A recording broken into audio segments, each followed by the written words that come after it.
Episode 7 of The White Lotus came on last night. Let's talk about it. Spoilers ahead, so if you haven't watched it yet, feel free to come back later.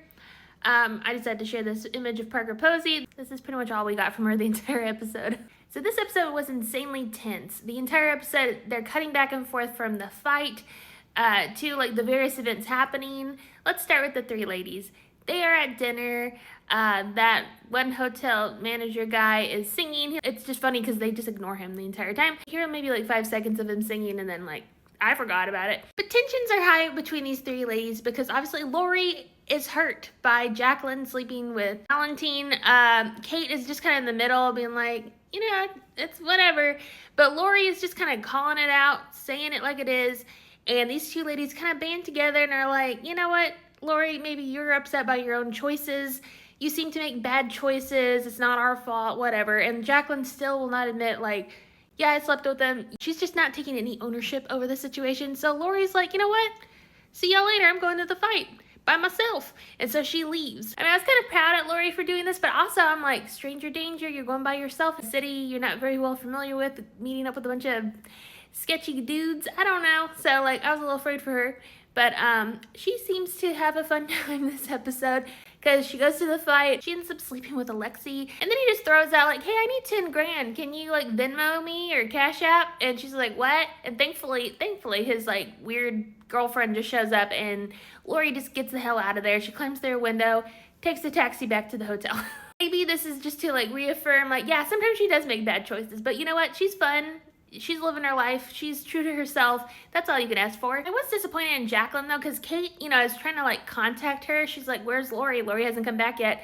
And Jacqueline's like, whatever. Which I just think is like, that's a bad friend. Because if my friend went somewhere alone on a vacation and I hadn't seen her in a while and I was a little like sketched out for her, I'd be worried. I'd be hitting her up and being like, are you okay, girl? What's going on?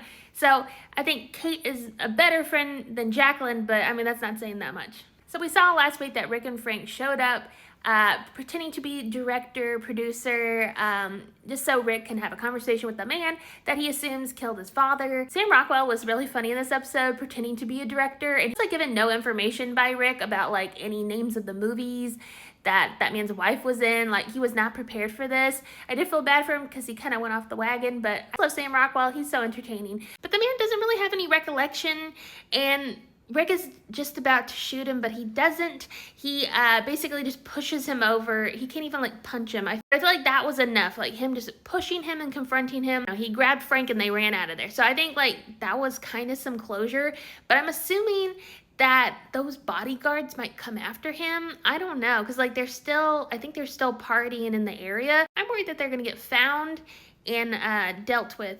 I don't know. He's kind of being a big old jerk to Chelsea because he's just ignoring her phone calls. He's not contacting her. Him and Frank go out and they get like real messed up. They're like partying with a bunch of women, doing drugs and stuff, and he's just sitting here kind of like, well, job well done. I confronted that guy, but he's not thinking about his girl at home. He's not considering her feelings. It made me very sad for Chelsea because Chelsea's such a sweetie. It's a nice moment between her and Saxon where she's kind of explaining her connection with Rick. She's like, we are pain and hope, and they are like a yin-yang battle, and one of them is eventually going to win. I'm really hoping that she doesn't lose. I just love her so much. She seems like the sweetest character on the whole show. She does have a moment with Saxon. Saxon's very much like, I am not as shallow as you think I am. Teach me about spirituality. But you can tell he's kind of just into her, and so she kind of cuts off the session of like, oh, you know what? Here's some books. Go read amongst yourself. So with the Ratliff family, Saxon, you know, he's gone through it. He does convince his parents to go to this party at Chloe's house. I think he's like really weirded out by Greg. Like, he's offended by Chelsea. She just insinuates that he's not really interested in anything deep. But I think he's trying really hard to be layered, but I feel like he has some growing up to do, you know? But he does have a moment with his father where he asks his father, hey, you know, like, what's going on? Is something wrong with the business? My career is tied to you. If something's going on, please tell me. Is everything cool? And his father's just like, yeah, no worries, homie, we're good. So I think he's in for a very rude awakening. Chloe asks him, she lets him know that she talked to Greg and he kind of disclosed like a sexual fetish he had where like he just enjoys walking in on people, you know, doing stuff, and how she wants to have sex with Saxon because she wants Greg to, you know, happen upon it and that will like help him. And Saxon's like, no, I'm not doing that. I'm getting out of here. I'm not interested in that. Thank you. I'm worried for Saxon because we see more scenes of Mr. Ratliff kind of contemplating, pew-pewing his family and then himself. Like now after Saxon has had this conversation with him about how it's like, hey, like your stuff reflects on me. I don't know if I can handle like going on if something weird's happening.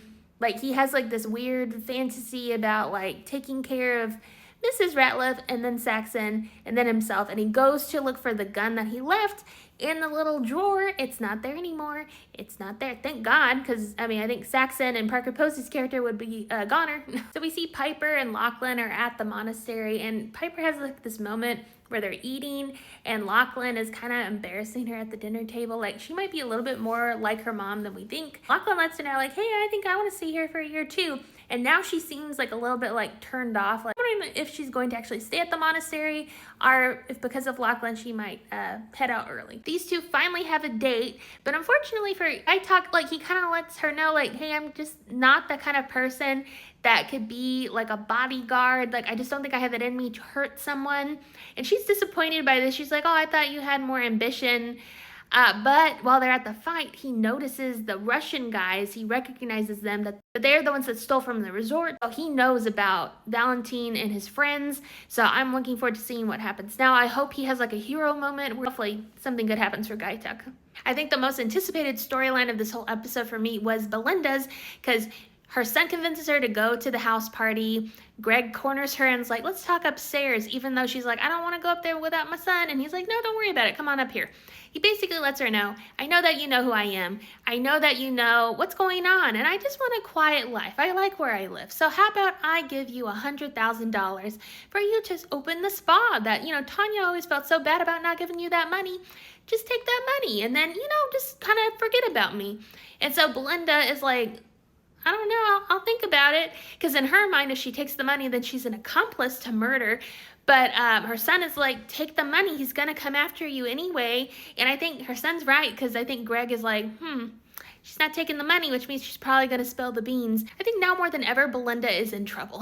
I can't wait to find out what happens in next week's episode. Next week looks insane. We'll finally figure out what happens. It looks like something's going on with that fruit, the poison fruit that they were told at the beginning, don't eat that. I'm worried that Mr. Ratliff is going to like blend it up and serve it to his family, but I hope not. I saw an interview by the woman that plays Jacqueline saying that one thing that they can debunk is that the monkeys don't do it. So like, that theory's been debunked, I guess, but who knows? Maybe she's lying. I don't know. But yeah, we'll definitely find out next week.